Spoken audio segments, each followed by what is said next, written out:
बड़ा कोई अच्छे व्यू पे आप बैठे हुए, पीछे बैकग्राउंड में क्या जबरदस्त व्यू आ रहा है शायद आपका, बट या इस्लामाबाद शिफ्ट होने का कोई तो फायदा हो ना। बट जहाँ मैं बात कर रही हूँ कि जिस तरह पाकिस्तान के बारे में तो अभी हम बात करेंगे ऑब्वियसली, बिकॉज वंस हम पाकिस्तान टीम के बारे में बात शुरू करेंगे तो और कहीं इधर उधर बात नहीं करेंगे, but Sri Lanka and Zimbabwe, the kind of competition that Zimbabwe is giving right now, Shahid, मतलब सिकंदर रजा के under Zimbabwe looks so strong, unbeaten Zimbabwe is going to Super 8s. सवेरा, सिकंदर रजा को ना मैं काफी अरसे से फॉलो कर रहा हूँ, काफी अरसे का मतलब ये है कि लाहौर कलंदर से शुरू हुआ और मैंने कभी सोचा नहीं था कि वो इतना इंप्रूव कर जाएगा। वो लड़का एज अ प्लेयर की बात कर रहा हूँ फिलहाल, कि एज अ प्लेयर किसी भी लीग के अंदर अपनी जगह बना लेना और जिस तरीके से अपने गेम को इस लड़के ने चेंज किया लास्ट 2-3 साल से, जो मैं इसकी परफॉर्मेंसेस देख रहा हूँ एज अच्छा टीम मैन, तो उसके बारे में मशहूर है। वो लाहौर कलंदर के लड़कों ने या शाहीन ने या दूसरों ने बताया कि बड़ा ही टीम मैन है। नजर आता है कि कहीं कोई प्रॉब्लम होती है फौरन कप्तान के पास जाता है, मशवरे देता है, तो टीम मैन तो नजर आता था, साथ में परफॉर्मर। और जिस तरीके से देखो सवेरे अच्छा है, तब जाके जिम्बाब्वे की टीम की परफॉर्मेंसेस आप देखें, कोई तवक्को थी नहीं जिम्बाब्वे की टीम से।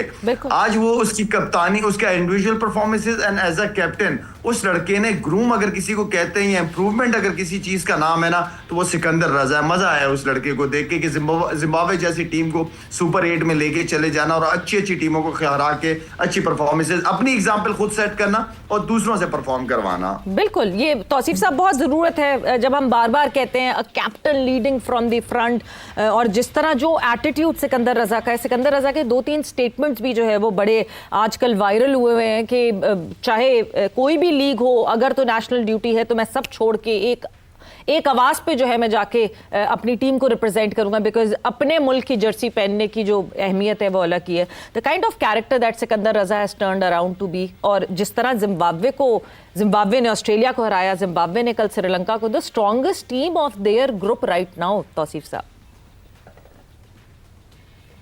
जी, आपने सही कहा, और शाहिद ने जितनी बातें की अपनी जगह बहुत अच्छी, और जाहिर है कि टेक्निकल बातें हैं सारी। और दूसरे देखिए, कई लोगों के साथ ऐसा हुआ जो ये मुल्क छोड़ के जो है दूसरी जगह चले गए और बड़े अच्छी पोजीशन में, सिकंदर रजा उसमें मेन भी हैं, इसलिए कि देखिए एक लीडर जो होता है ना उसका पता चलता है। और फिर दूसरी कंट्री में जाके, खैर टाइम तो बहुत हो गया, वक्त के साथ साथ जो चेंजेस उन्होंने किए हैं और दायरा टीम को जो है जेल किया है साथ, और उनके बोर्ड, क्रिकेट बोर्ड ने उन पर एतमाद किया और कप्तान बनाया। मेन चीज़ है कप्तान, किसी दूसरी कंट्री में जाके जो है कप्तान बनना ये बड़ा मुश्किल काम होता है, इसलिए कि प्लेयर ही बन जाए तो बहुत है वो, लेकिन आई थिंक एक्सीलेंट। और जिस तरह की वो क्रिकेट खेल रहा है और जो हम उसके बॉडी लैंग्वेज अंदर देखते हैं ना, लीडर का काम ही है बॉडी लैंग्वेज, जब कैमरा पड़ता है तो पता चल जाता है उसकी बॉडी लैंग्वेज क्या है।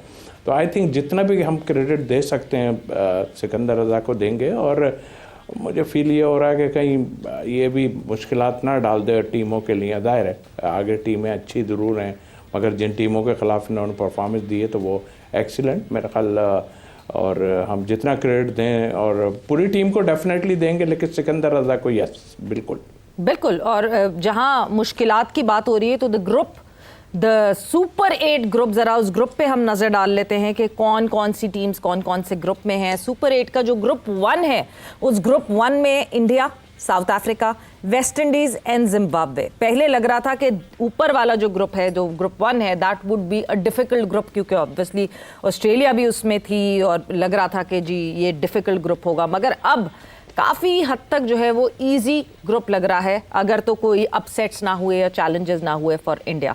दूसरी तरफ ग्रुप 2 की बात करें सुपर 8 की, तो England, New Zealand, Pakistan and Sri Lanka are the next 4 teams जो कि ग्रुप 2 का हिस्सा हैं, और पाकिस्तान को जो है बड़ा चैलेंज होगा शायद coming towards Pakistan versus New Zealand. कल पहला हमारा मैच होगा, मैच जो है वो कोलंबो में ही होगा एज यूजुअल।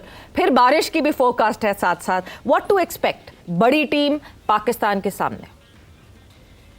देखिए, बड़ी टीम के खिलाफ खेल रहे हैं, बड़े स्टेज पे हैं, तो बड़ा सोचना पड़ेगा और बड़ा परफॉर्म करना पड़ेगा आपको।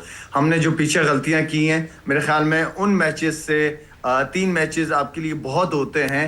दोबारा शुरू करने से, दोबारा वर्ल्ड कप के अंदर एंट्री मारने से, दोबारा अपना कॉम्बिनेशन बनाने से, तो आई थिंक अब हम अब जिस तरह मैं कहता हूं कि आगे गलती की गुंजाइश नश्ता, मतलब यह है कि अब बिल्कुल भी जो है ना वो सिचुएशन डिफरेंट है, टीम्स डिफरेंट है, pressure compare to the first group आपके ऊपर इस ग्रुप में थोड़ा सा ज्यादा होगा क्योंकि टीमें अच्छी हैं, आपने आगे क्वालिफाई करना है। तो बड़ी टीमों के खिलाफ तो सवेरा गलतियां तो बिल्कुल भी नहीं की जा सकती, और जो एक्सपेक्टेशन हमारी प्लेयर्स से है, खास तौर पे मैं हमेशा सीनियर्स को रखता हूं सामने, क्योंकि सीनियर्स रिस्पांसिबिलिटी लेता है तो वो जूनियर के लिए भी एग्जांपल सेट हो जाती है, और कप्तान की अपनी परफॉर्मेंस, कप्तान के अपने डिसीजंस बड़े मैचेस के अंदर वो बहुत इंपॉर्टेंट होंगे सवेरा। बिल्कुल बहुत इंपॉर्टेंट होंगे कि कप्तान ऑन द स्पॉट वो क्विक डिसीजंस जो लेने होते हैं आपने वो कैसे लेगा। तौसीफ साहब, आज अफ्तारी के बाद ऑलमोस्ट 6 बजे से लेकर 9 बजे तक जो है वो पाकिस्तान टीम की प्रैक्टिस है आर प्रेमदासा कोलंबो में स्टेडियम में वहाँ, और एक्सपेक्टेशंस यही हैं कि कोई आपको मेजर चेंजेस नहीं दिखेंगे 11 में। ज़्यादा से ज़्यादा अगर कुछ शफलिंग हुई तो शायद फ़खर जमान को ओपन की पोजीशन पे रखा जाएगा और साइम अयूब को डाउन दी ऑर्डर लेकर आया जाएगा। बट अभी तक ये सिर्फ सोर्सेज हैं जो क्लेम कर रही हैं। What changes would you suggest? आपने ठीक कहा, अब जब ले लेंगे ना फिर बात करेंगे, क्योंकि हम तो बोलते जा रहे हैं और कहते जा रहे हैं मगर लेते नहीं है ना बातचीत, डिसीजन, और फिर वो अपना अपना हिसाब किताब कुछ सेट कर रहे होते हैं। देखिए कॉम्बिनेशन की जो इन्होंने बात की ना, कॉम्बिनेशन तो हमारा अब तक नहीं बन पाया, इसलिए कि क्रिकेट बोर्ड ने इतने सारे 2020 अरेंज किए और काफ़ी कुछ हमें प्रैक्टिस मिल गई जो कि नहीं थी, फिर उसके बाद हमने की। लेकिन आप इतने टाइम में भी अपना कॉम्बिनेशन नहीं बना सके, और अभी तक हमें यही फील हो रहा है कि कौन खेलेगा और कौन नहीं खेलेगा। आप इस झंझट में पड़ चुके हैं कि बाबर को नहीं खिलाएं। एक लोग कहते हैं यार खिलाओ, नहीं खिलाओगे तो ये हो जाएगा वो हो जाएगा। अरे भाई उसको सही यूज़ कर लो, खिलाना है तो। वैसे तो आपके जो सिलेक्शन कमेटी के चेयरमैन साहब हैं उन्होंने टीम ही ऐसी अनाउंस की है कि जिसमें कोई बहुत बड़ी चेंजेस हैं हमें नजर नहीं आ रही हैं। सिलेक्शन कमेटी का तो कोई चेयरमैन है ही नहीं। मैं कहता हूं कि यही तो सबसे बड़ा अलमिया है। सिलेक्शन कमेटी में मानेगा कौन? चेयरमैन वही हैं जिनके